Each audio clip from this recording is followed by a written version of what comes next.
Live from downtown Detroit, Local 4 News at 5 starts now. And we begin tonight with major developments in the trial of Christopher Sher.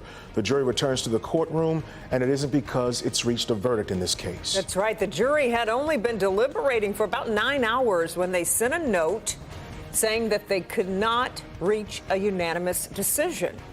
So it's a telling move in a trial that stretched on for more than a week. So the jury has 3 options to decide on. Let's get over to Jacqueline Francis. She's here with us live. Jacqueline, you've followed every minute, every detail of this trial. What's the sense you're getting here? Yeah, it seems they're having a hard time to all get on the same page. The jury has 3 options. They can find the former officer guilty of second-degree murder. They can find him guilty of voluntary manslaughter, and they can find him not guilty. And after a full day of deliberating, they are at a deadlock. But the judge said, keep on going. I did get a note from the jury saying that they are unable to reach a verdict. Judge Christina Mims made the announcement just after 3 o'clock Tuesday. The jury unable to reach a verdict after more than a day of deliberating. Do object for the record, and we ask for a mistrial. The attorneys for the former officer requested a mistrial, but that was denied. This happens pretty frequently, at least from my standpoint, my experience. So I'm going to give them this instruction, allow them to continue to deliberate. The judge called the jury back in the courtroom and read them special instructions for jurors in this situation. As you deliberate, you should carefully and seriously consider the views of your fellow jurors. Talk things over in a spirit of fairness and frankness.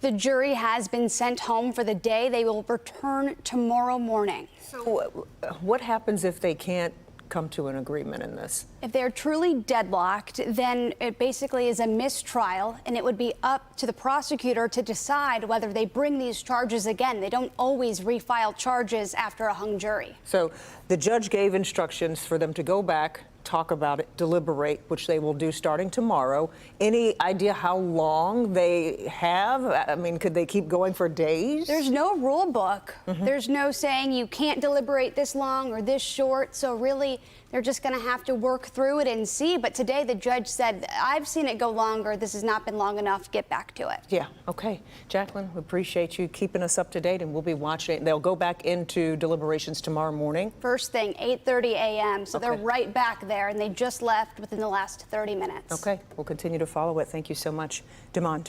Well, the Michigan Department of Corrections is facing a $500 million lawsuit. A group of inmates is accusing guards at the Women's Huron Valley Correctional Facility of using body cameras to record female inmates in showers and during other procedures like strip searches. Let's get out to Pamela Osborne. She's live tonight. So, Pamela, it was policy for the guards to wear these cameras. Yes, but it is illegal for correctional officers to record them naked during a strip search. Only police officers have that type of leeway. We spoke to the attorney who filed this lawsuit. He says the actions outlined in that complaint are not only an invasion of privacy, but they're also a violation of their constitutional rights.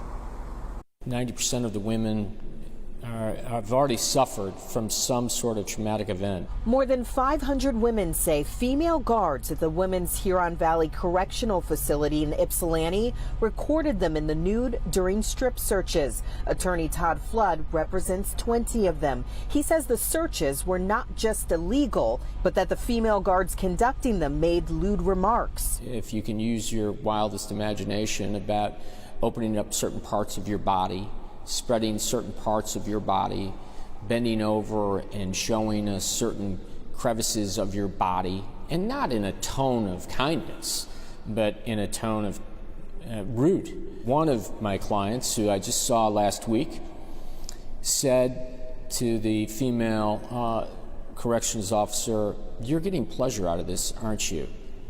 And instead of saying it out loud, she mouthed, shook her head and said, "Yes, I am." Some of the inmates were so unsettled by the recorded strip searches, they stopped seeing loved ones or meeting with their attorneys to avoid having to do them.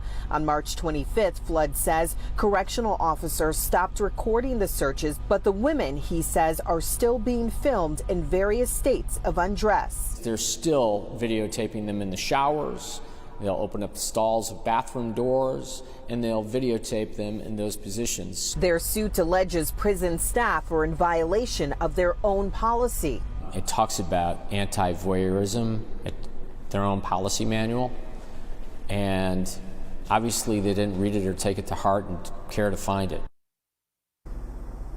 And he says that when the women did make complaints about some of the stuff that was taking place in the prison, they were ignored. Some of them, he says, were retaliated against. As for the recording of those strip searches, he says that only stopped when he and his legal team started interviewing those inmates. I did reach out to the Michigan Department of Corrections tonight for a response to this lawsuit. So far, we have not heard back. Meanwhile, Todd Flood hopes this $500 million lawsuit will lead to some sort of systemic change and accountability. He said he's also working to find out what happened to those video recordings after they were taken.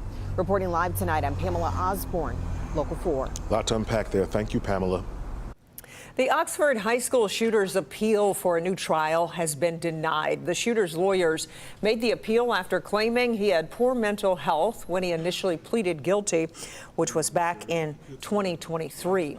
The appeal also claimed the trial failed to investigate the shooter possibly having fetal alcohol syndrome. But an appeals court says the shooter would have gotten the same sentence regardless of that diagnosis. The shooter is currently serving life in prison without the chance of parole. A shooting early this morning on Detroit's east side has left a woman dead and a man injured. Now, police responded to a home on Pinewood Street near 7 Mile in Shaner. That's where they found the woman, who's in her 20s, dead inside the home. The male victim was taken to the hospital and remains in stable condition right now. Police say shell casings were found inside and outside the house, and the suspect drove away from the scene. This investigation is ongoing. All right, let's take a look and see what's going on in our nation's capital today. This is a live look at pictures from the White House. And tonight, that's where the new Canadian Prime Minister, Mark Carney, met with President Trump to talk trade and tariffs. This coming after declaring the old relationship between the two longtime allies over following President Trump's tariffs. But today's talks could potentially heal that rift. President Trump today hosting the newly elected prime minister, at times playing up friendship. I love Canada. I have a lot of respect for the Canadians. We're stronger when we work together. The face-to-face meeting with Mark Carney comes during a season of frayed relations over trade, soured by the president's repeated suggestion that the U.S. should annex Canada as a 51st state. Having met with the owners of Canada over the course of the campaign last several months, it's not for sale, won't be for sale ever. Never say never. Both leaders dancing diplomatically before talking tariffs. We are the largest client of the United States. Mr. Trump imposed a 25% import tax on all foreign steel and aluminum in February, and a 25% tariff on all imported cars and car parts. We put tariffs on cars from Canada, and at a certain point, it won't make economic sense for Canada to build those cars. And we don't want steel from Canada because we're making our own steel. In March, the president imposed a 25% tariff on Canadian goods, leading Canadians to boycott American products. Today, both sides suggest talks can repair the rift in a long, close partnership. This is a bigger discussion. There are much bigger forces involved, and this will take some time and some discussions, and that's why we're here, to have those discussions. Regardless of anything, we're going to be friends with Canada.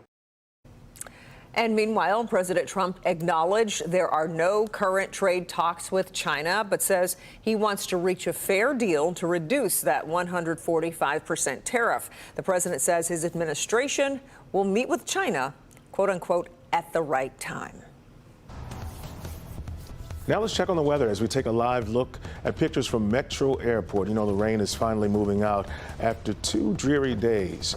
And Ron Hilliard is in for Kim Adams tonight. Ron, are we headed into a pretty nice stretch here after we get this rain behind us, hopefully? Kimberly DeMond, we will have a very nice stretch ahead of us with a lot of sunshine and back into the 70s with those temperatures. Look at it right now.